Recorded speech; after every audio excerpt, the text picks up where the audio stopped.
Macam mana perkembangan? Bila Dah banyak rasa lega banyak lah. Lepas tu dah rasa lega tu pergi ikut family pergi piknik dekat Sedim. betul? Lepas tu duduk balik pada Sedim tu jadi sejuk menggeletak. Esok tu demam panas teruk lah. Lepas tu demam satu malam ni kan. Satu malam tu je. Satu malam tu. Lepas tu lepas demam, masa demam tu tak batuk. Ni baru start batuk. Sehari lepas demam tu baru batuk. Batuk pula mai tengah malam tu dia jadi sakit tekak. Sakit wabak kat dia sampai duk jaga duk gerak-gerak dia. Sakit tekak ni. Dia balik daripada Sedim tu lah, air terjun. Mandi juga lah? Tak mandi. Tak mandi. Duk tengok je. Tengok. Badan kita tak sihat gitu. Walaupun kita rasa tapi lepas balik pada ubat tu memang rasa lega dah. Nampak beza ni. Tu yang ikut dia Poppy tu. Alhamdulillah. Dia macam ni, sakit ni, sihir pemisah ke apa. Dia bila kita rasa sihat, kita kena beri masa untuk kita tengok balik. Lepas tu kita dah rasa sihat tu, kita pergi pula tempat dia. Dia kacau sikit lah. Kalau ikut sekian ni tak okey. Tak okey. Tak okey lagi. Maksud dia ada perubahan dah besar dah. Bila main buat ratan, Alhamdulillah ada perubahan besar. Rasa sihat. Tapi dari sisi sekian bagi saya masih tak okey. Ada lagi sikit-sikit. Ada lagi. Macam apa? Depa hantar lagi ke macam mana? Ada. Dia bukan kira tentang hantar tak. Proses rawatan ni memang ambil masa. Tapi insya-Allah sihat insya-Allah.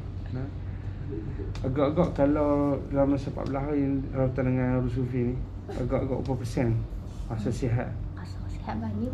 Rasa sihat banyak no? Kalau sebelum ni jadi macam mana? Lepas buat rawatan apa? Lepas buat rawatan lalunya saya 2-3 sakit. hari. 2-3 hari tu saya sakit balik. Bila depa ambil anak saya kan, saya mesti kena rasuk lah hari tu. Tapi ni hari tu depa ambil tak kena apa. Tak kena rasuk lah. Tak kena apa. Berapa hari berapa kali depa ambil dah? Baru balik dari orang Sufi tu baru sekali ya depa ambil. Tapi dia ambil banyak hari lah, ambil lama. Kalau rasuk tu dia tak sedap bercakap kan? Saya macam separuh-separuh. Tak boleh kawal lah. Tak boleh nak kawal. Macam apa selalunya ayah lah duk ada dia suruh mengucap, suruh ni kan. Tak boleh nak sebut. Tak ada sebut, tak ada ucap pun. Cumanya apabila main buat data ni tak ada apa, Alhamdulillah. Sihat lah. Sebab tu duk kata Mak kata tak ada apa dia, jomlah api. Balik-balik tu tak boleh bangun. Demam Demam je lah. Demam tapi tak mimpi pelik-pelik apa tak ada. Hari demam tu saya mimpi. Mimpi apa? Hari demam tu saya mimpi macam selalu saya mimpi tempat kotor, kena ligan. 2 hari kot mimpi macam tu, 2 hari. Mimpi macam tu. Jumpa tu tak bila? Masa awal rawatan lah. Tu bila?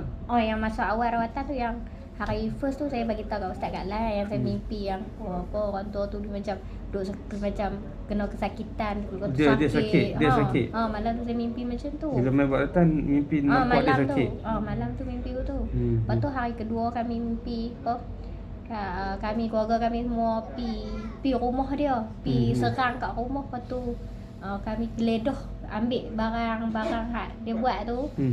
Lepas tu ayah saya pi pemati buang mengapa barang-barang tu. Yang mimpi tu kata simbolik kata apa bahan yang mereka buat kat kita. Pi buang. Pi buang. Gambar apa tu. 2 kali tu. Lepas tu tak mimpi pun dah.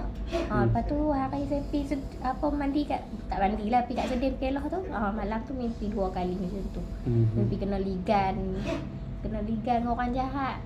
Lepas tu mimpi tempat kotor. Lepas kita buat datang kali kedua nah. Syahadu la ilaha illallah, syahadu la ilaha illallah, syahadu anna Muhammadar Rasulullah, syahadu anna Muhammadar Rasulullah. Hayya 'alas salat, hayya 'alas salat, hayya 'alal falah, hayya 'alal falah. Allahu akbar, Allahu akbar, la ilaha illallah, la ilaha illallah.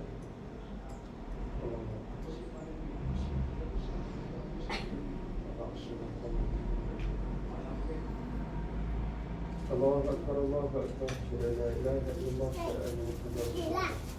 Hayya 'alas salat, hayya 'alal falah, aqamus salat, aqamus salat. Allahu akbar, Allahu akbar, la ilaha illallah.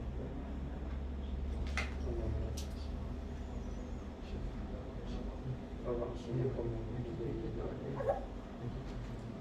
amin amin.